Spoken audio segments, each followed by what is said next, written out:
Have you ever gazed into the night skies wondering what's up there? Let's go even tighter. What if you could actually see what's up there up close? NASA has actually allowed us to do that by showing us incredible, absolutely amazing images of things that no human beings on this earth ever imagined that they would be able to see. So imagine, for example, being able to see the birth of a star in a neighboring galaxy. The Hubble telescope turns 30 today. We celebrate it with a tribute to these amazing images that we have seen set down from the heavens. Here it is. Feast your eyes upon this, fellow stargazers. It's a giant red nebula called NGC 2014 and its smaller blue neighbor NGC 2020. And both are part of a satellite galaxy of the Milky Way located 163,000 light years away. NASA has nicknamed the image the Cosmic Reef because, well, it looks like a coral reef. NASA scientists released the image to celebrate the Hubble telescope's launch 30 years ago this month from the Kennedy Space Center in Florida. It was named in honor of astronomer Edwin Hubble, who, back in the 1920s, discovered galaxies beyond our own with the biggest telescope of his day. Since its launch, the $1.2 billion Hubble telescope has measured the expansion and acceleration rate of the universe, found that black holes are common among galaxies, taken 1.4 million observations of distant stars, galaxies, and planets, and provided data to astronomers worldwide, used in more than 17,000 scientific publications. NASA says the Hubble has become the most prolific space observatory in history.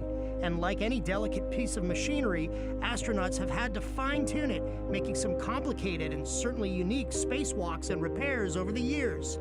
Just take a look at some of the incredible images Hubble has captured over the past 3 decades, part of NASA's 30 Years, 30 Images celebration. From the birth and death of stars painting a brilliant tapestry of nebulonic fury, to the swirling cosmic collisions of gases and dust, creating a celestial celebration of light and heat like a creature rising from the deep. A primordial painting proving that we are only just starting to understand and perhaps unlock the mysteries of the universe, the birth of stars, planets, and perhaps of life. Hubble has also beamed back iconic images of Jupiter and Saturn never seen before. Here's a psychedelic shot of a planetary nebula called NGC 6751 and the cloud of gas ejected several thousand years ago from the hot star visible in the center. Or take a look at these towers in the Eagle Nebula, known as the Pillars of Creation, a mass of molecular hydrogen gas and dust. So enjoy, stargazers, and marvel at the majesty of the Milky Way as the Hubble continues to take us on an intergalactic journey through the cosmos to galaxies far, far away. Oh my gosh, dude. Wow. The Pentagon has formally released 3 videos of unidentified flying objects that were recorded by Navy pilots. The pilots can be heard trying to understand what they're looking at. They're all going against the wind. The wind's 120 knots from the west. 3 videos taken in 2004 and 2015 had been circulating for years in the media after being leaked. Listen to the commentary from the pilot. There's a whole fleet of them. Look on the ASA. My gosh. They're all going against the wind. The wind's 120 knots from the west. Look at that thing, dude.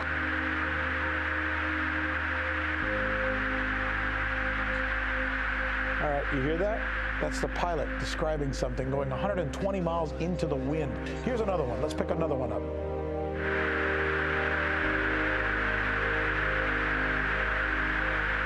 See that?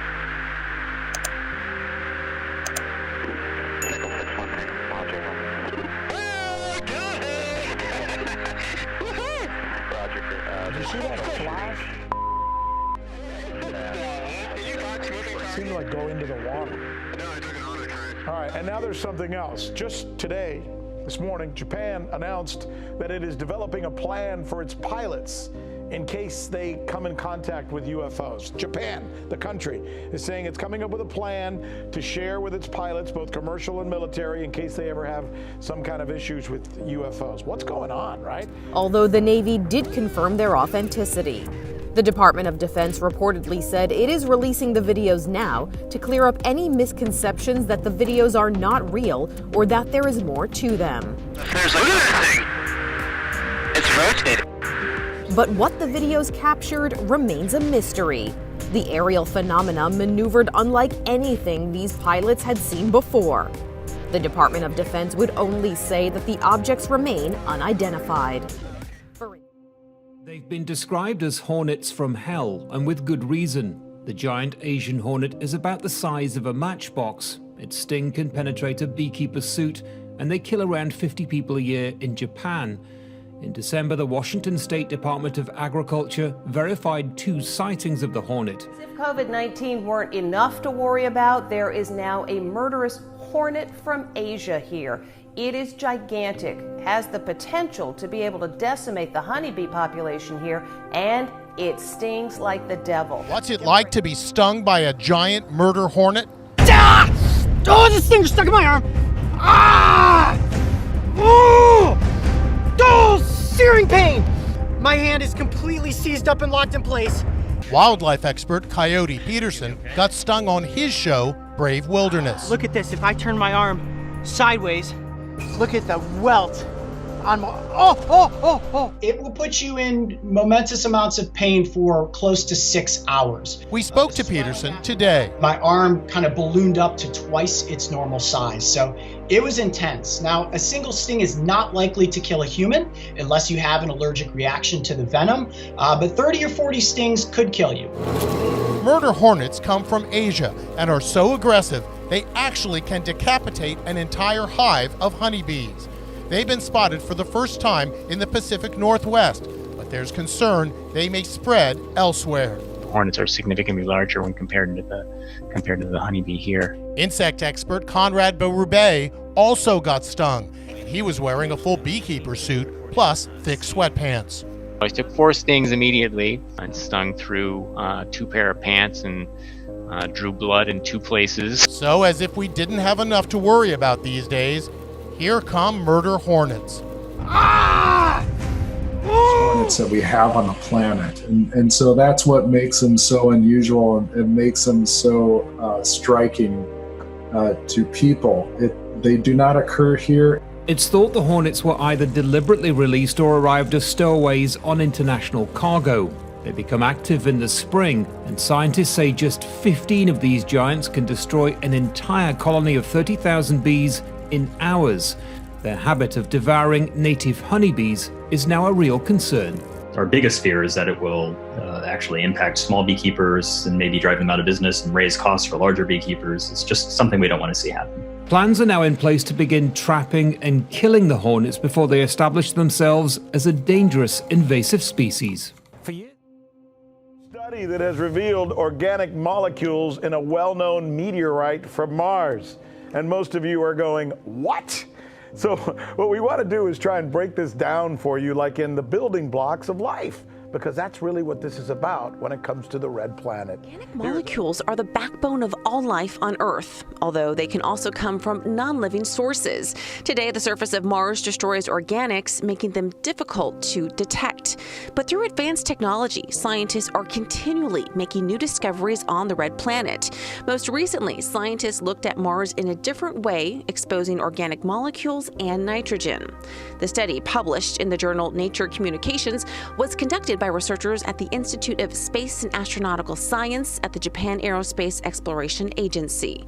Scientists utilize an advanced form of an X-ray known as spectroscopy. This enabled them to discover nitrogen in a famous Mars meteorite called Allen Hills 84001, which was found in Antarctica back in 1984. Nitrogen, an ingredient that life on Earth depends on, was found along with carbonate materials usually formed in groundwater. Researchers within the study say this leads them to believe Mars was not only wet, but potentially habitable in the past. Scientists say it's possible no one had found these nitrogen-containing organics in the rock before because the organics were trapped in the carbonate, believed to be some 4 billion years old. In a statement, one of the study authors said, quote, "There are 2 main possibilities. Either they came from outside Mars or they formed on Mars." This groundbreaking study is one of many to come. NASA's Mars 2020 rover Perseverance is set to launch in July. The mission includes searching for signs of ancient organisms on the red planet and collecting samples. Researchers estimate those samples should make their way back to Earth into the hands of scientists by 2031.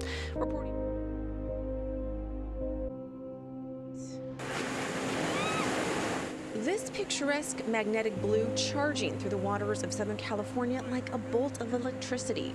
It's created through microscopic single-celled organisms called dinoflagellates. According to scientists, they're members of the plankton family and abundant in numbers.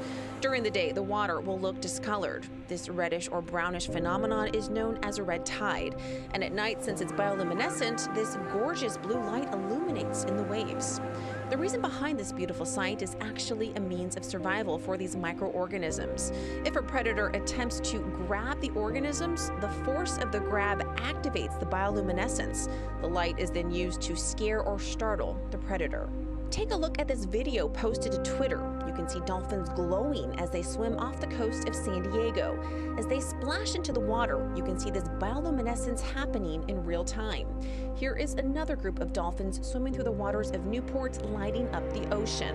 Researchers out of the Scripps Institute at UC San Diego say while scientists have been studying these events for some 120 years, the one happening right now is significant. There's been at least a couple of dozen major events, and this one is pretty spectacular, that it extends from Baja California all the way up into the Los Angeles region. And this red tide in Southern California is not the toxic type found in other parts of the world. Scientists say it's common for people to swim or even surf the waves.